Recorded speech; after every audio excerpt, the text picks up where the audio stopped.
नमस्कार, जय हिंद, वंदे मातरम। दोस्तों, आरपी टारगेट एजुकेशन के यूट्यूब चैनल में आप सभी का स्वागत है।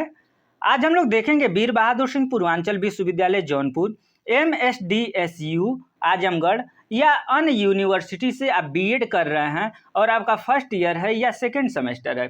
तो दोस्तों, आज का जो ये पेपर होगा ज्ञान एवं पाठ्यक्रम नॉलेज एंड क्यूरिकुलम के अंतर्गत अगर देखा जाए तो आज का ये वीडियो नंबर 16 है। इसके पहले हम लोग 15 वीडियो देख चुके हैं, बहुत महत्वपूर्ण टॉपिक पर सारे वीडियो हैं। अगर वो वीडियो आप नहीं देखे हैं तो इस वीडियो के डिस्क्रिप्शन में नीचे हम लिंक दे रहे हैं, आप वहां जा करके प्ले लिस्ट में ज्ञान एवं पाठ्यक्रम का प्ले लिस्ट है पेपर नंबर 1, आप जा करके ये सारे वीडियो देख सकते हैं। तो आपका टॉपिक वाइज तैयारी कंफर्म हो जाएगी। आज के वीडियो में हम लोग देखेंगे पाठचर्या विकास के उपागम। दोस्तों, ये पाठचर्या विकास के उपागम क्या हैं, ये बहुत महत्वपूर्ण टॉपिक हो जाता है। इसके अंतर्गत आप लोगों का कमेंट भी आया था, कुछ स्टूडेंट हमारे कमेंट किए थे कि सर दक्षता आधारित उपागम पर एक वीडियो बना दीजिए। तो दोस्तों, ये टॉपिक आपका अभी छूटा हुआ था, इसीलिए उस समय हम वीडियो नहीं दे पाए। आज आपको ये पाठचर्या उपागम, इसमें क्वेश्चन आपको पूछ सकता है बड़ा क्वेश्चन के अंतर्गत कि पाठचर्या विकास से आप क्या समझते हैं, पाठचर्या विकास के विभिन्न उपागमों पर प्रकाश डालिए। दोस्तों, ये 15 नंबर का आपका क्वेश्चन हो सकता है। तो आप थोड़ा सा ध्यान दे करके अगर समझेंगे तो आपका 15 नंबर यहीं से क्लियर हो जाता है।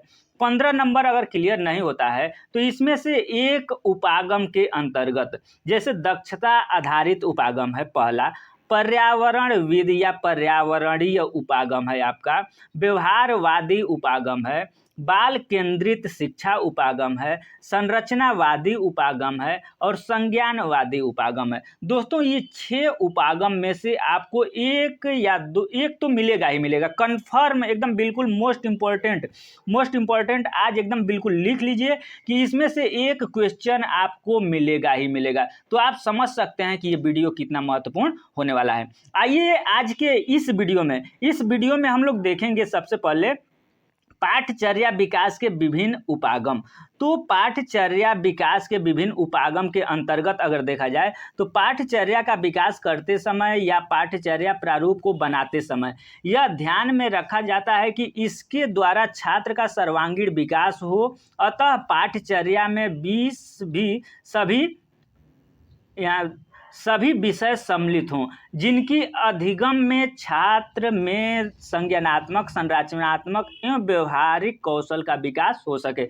देखिए, जो पाठचर्या विकास का जो निर्माण करना है, पाठचर्या विकास का निर्माण ऐसा होना चाहिए कि बच्चों, चूंकि पाठचर्या का निर्माण हम लोग क्यों कर रहे हैं, आप लोग बताइए। देखिए, पाठचर्या का निर्माण इसलिए होता है कि बच्चों में जो छोटे छोटे बच्चे हैं, बड़े बच्चे हैं, उनमें हम लोग सर्वांगीण विकास कर सकें। तो पाठचर्या विकास करते समय, पाठचर्या का निर्माण करते समय हमें ये बात जरूर ध्यान देना चाहिए कि बच्चों का जो डेवलप एज है, उनका उम्र देखना चाहिए। उसके बाद ऐसा डेवलप करना चाहिए कि बच्चों में सर्वांगीण विकास हो सके, चारों तरफ से विकास हो सके, जैसे सामाजिक विकास हो सके, कौशल, सामाजिक कौशल का विकास, संज्ञानात्मक विकास, व्यवहारिक कौशल आदि जितने भी सारे कौशल हैं सबका विकास हो सके। इस आधार पर पाठचर्या का निर्माण होना चाहिए। लेकिन इस पाठचर्या विकास के विभिन्न उपागम, ये उपागम के अंतर्गत देखा जाए तो यहाँ पर आप लोग देख सकते हैं दक्षता या योग्यता आधारित उपागम, व्यवहारवादी उपागम, परिवेशी या पर्यावरणविद उपागम, बाल केंद्रित शिक्षा उपागम, संरचनावादी उपागम और संज्ञानवादी उपागम। तो दोस्तों, ये सारे उपागम कम से कम आप नाम याद कर लीजिएगा, क्योंकि लॉन्ग क्वेश्चन जब आएगा तो ये सारे उपागम आपको लिखना होगा। आइए देखते हैं इस वीडियो में हम लोग दक्षता आधारित उपागम, ये पहला आपका उपागम है। तो दक्षता का मतलब क्या होता है, आधारित का मतलब क्या होता है, अधिगम का मतलब क्या होता है, उपागम का मतलब क्या होता है। अगर आप यहाँ पर केवल दक्षता शब्द को अगर समझ लेते हैं तो ये समझिए कि हम आप लोगों को बार बार ये चीज़ बताते हैं कि अगर हेडिंग आप समझ गए, अगर ये हेडिंग आपके दिल दिमाग को छू गया तो ये समझिए कि बीएड की कॉपी आप 80% से ज़्यादा लिखने के हकदार हो जाते हैं और आप लिख देंगे, ये मेरा चैलेंज है। तो सबसे पहले हमें दक्षता क्या होता है। तो दोस्तों, आपको हम दक्षता शब्द के बारे में अगर कहें तो हर एक व्यक्ति समाज में कोई ना कोई दक्षता लेकर के ही पैदा होता है। पैदा तो नहीं होता है, हम ये नहीं कहेंगे कि पैदा होता है, लेकिन ये समाज में वो उसके अंदर कोई ना कोई दक्षता, कोई ना कोई गुण उसके अंतर्गत होता है, जिससे कि वो समाज में अपने नाम को रोशन करता है। लेकिन यहाँ पर हम लोग देखेंगे कि दक्षता आधारित अधिगम उपागम क्या है। तो आधुनिक युग प्रतिस्पर्धा एवं प्रतियोगिता का युग है। ठीक है, जो ये युग चल रहा है ये प्रतिस्पर्धा और प्रतियोगिता का युग है। आप थोड़ा सा नॉर्मल पढ़ेंगे तो अगला आपसे 20 है वो बाजी मार ले जाएगा। ठीक है, तो आपके अंदर जितना अधिक दक्षता रहेगा, आप किसी क्षेत्र में दक्ष हैं तो आप समाज के पूजनीय व्यक्ति के अंतर्गत आ सकते हैं, समाज के उच्च व्यक्ति के रूप में आप आ सकते हैं। लेकिन ये जो प्रतियोगिता युग का चल रहा है इस समय, अगर थोड़ा सा भी आप कमजोर पाएंगे तो दिक्कत हो सकती है। इसमें बालकों को ज्ञान प्राप्ति के साथ ही समाज में अपना विशिष्ट स्थान बनाने के लिए किसी से क्षेत्र में, अभी जो हम आप लोगों को बता रहे थे, किसी क्षेत्र में विशिष्ट दक्षता प्राप्त करना होती है। दक्षता मानसिक एवं भौतिक दोनों क्षेत्रों में हो सकती है। दक्षता प्राप्त करने के बाद ही बालक समाज में सुखी जीवन व्यतीत कर सकता है। अगर यहाँ आगे देखिए समझ में आ जाएगा। अतः अधिगम प्रक्रिया का यह महत्वपूर्ण उद्देश्य बन जाता है कि यदि बालकों को समाज का महत्वपूर्ण सदस्य बनाना है तो बालकों में किसी न किसी दक्षता का विकास करना होगा, जैसे चिंतन कौशल, समस्यात्मक समाधान, शब्द कौशल, गणितीय गणना, वाचन, भाषण, नृत्य, संगीत आदि कोई ना कोई दक्षता बच्चों में डेवलप होना ही होना चाहिए। यदि बालक के पास कोई दक्षता नहीं हो तो उसका व्यक्तित्व तो एक पक्षीय बनकर रह जाता है। ठीक है, तो कोई ना कोई एक दक्षता होना चाहिए। अब देखेंगे दक्षता आधारित उपागम की सोपान। तो दक्षता आधारित जो अधिगम उपागम है इसके सोपान कौन कौन से हैं। तो दक्षता आधारित अधिगम उपागम को निम्नलिखित सोपानों के माध्यम से बालकों के अधिगम हेतु प्रयुक्त किया जाता है। ठीक है, पहला क्या होता है, पूर्व तैयारी, उद्देश्य निर्धारण, सहायक सामग्री। ठीक है, पूर्व उद्देश्य का निर्धारण, जैसे हमें कुछ भी बच्चों को अगर पढ़ाना है पर्यावरण के अंतर्गत, तो सबसे पहला मेरा काम है कि विषय वस्तु से भी पहले काम है कि हमारा उद्देश्य क्या है, पढ़ाने का उद्देश्य क्या है। उसके बाद पहले टॉपिक हम चूज करते हैं। टॉपिक चूज करने के बाद हम ये सोचते हैं कि बच्चे को पढ़ाने का मेरा उद्देश्य क्या है। उस उद्देश्य को प्राप्ति के लिए हम लोग तैयारी करते हैं, निर्धारण करते हैं, और उस तैयारी कराने में कौन कौन से सहायक सामग्री लगेंगे। ठीक है, उसके बाद नेक्स्ट जो पॉइंट होता है विषय वस्तु का प्रस्तुतिकरण। जैसे मान लीजिए कि हम पृथ्वी के बारे में या परिवार के बारे में अगर पढ़ा रहे हैं, मान लीजिए कि परिवार के बारे में पढ़ा रहे हैं, तो उसमें मेरा विषय वस्तु का प्रस्तुतिकरण, सामने जैसे ब्लैक बोर्ड पर आप खड़े हो जाते हैं तो बच्चों से आप पूछते हैं कि आपके परिवार में कौन कौन से हैं। बच्चा बताता है मम्मी पापा भाई बहन इत्यादि जो भी बताता है।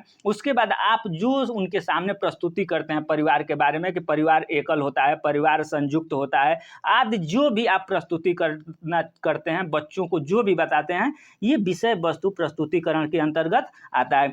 तीसरा पॉइंट हो जाता है कि नियम निर्णय का समन्वयीकरण, सूचीकरण। ठीक है, नियम निर्णय का समन्वयीकरण और सूचीकरण। और चौथा आपका हो जाता है अभ्यास।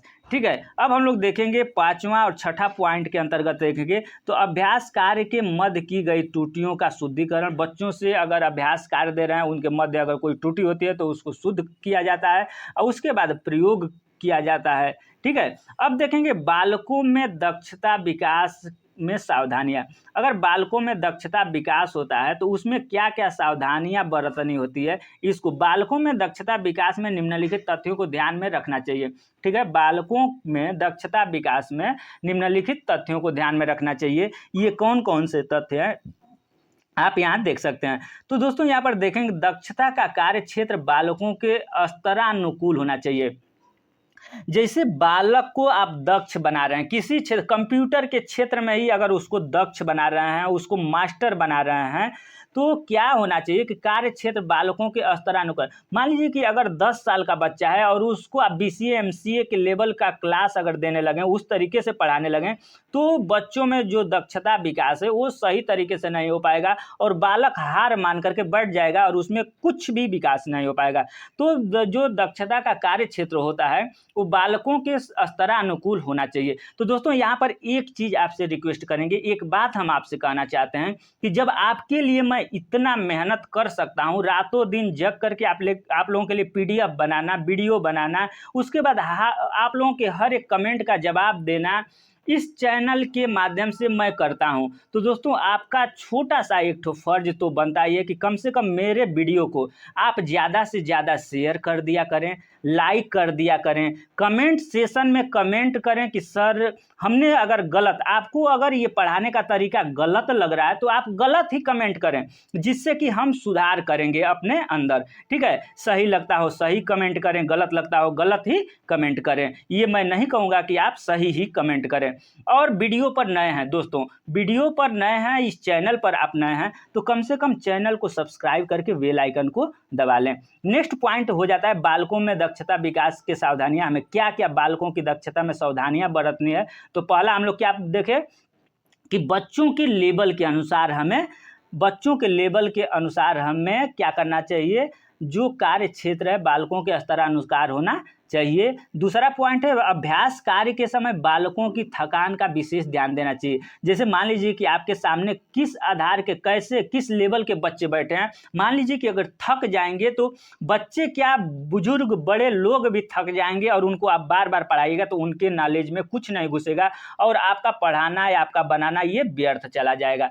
ठीक है, अब नेक्स्ट पॉइंट हो जाता है छात्र की अंतर्निहित शक्तियों को ज्ञान करने के बाद उसे दक्षता विकास की प्रक्रिया आरंभ की जाए। ठीक है, उसके बाद चौथा पॉइंट हो जाता है आपका बालकों को अभ्यास कार्य के प्रति प्रेरित करने के लिए दक्षता को उनके तत्कालिक जीवन से संबंधित किया जाए। पांचवा पॉइंट हो जाता है दक्षता विकास हेतु बालों या गलती हो गया बालकों को आवश्यक मार्गदर्शन दिया जाए। ठीक है, छठा पॉइंट आपका हो जाता है दक्षता विकास बालक तथा अध्यापकों को बड़े ही धैर्य के साथ मिलकर कार्य करना चाहिए क्योंकि इसकी संप्राप्ति में समय भी लग सकता है। दोस्तों ये वीडियो तो समाप्त हो जाता है यहाँ पर, लेकिन अभी हम लोग और उपागम जो यहाँ पर ऊपर आप लोग देखे थे यहाँ पर देख लीजिए। नेक्स्ट वीडियो जो होगा आपका, यहाँ पर आप देखेंगे कि पाठ्यचर्या विकास के विभिन्न उपागम, यहाँ 6 उपागम है। तो इन 6 उपागम को हम लोग नेक्स्ट वीडियो में, पहला उपागम तो हम क्लियर कर दिए इस वीडियो में, दक्षता या योग्यता आधारित उपागम। अब ये बचता है 5 उपागम, तो इसको हम लोग नेक्स्ट वीडियो में थोड़ा थोड़ा करके हम लोग समझ लेंगे। तो दोस्तों वीडियो आपको कैसा लगा, वीडियो आपको अच्छा लगा हो तो वीडियो को लाइक शेयर एंड कमेंट करें। धन्यवाद।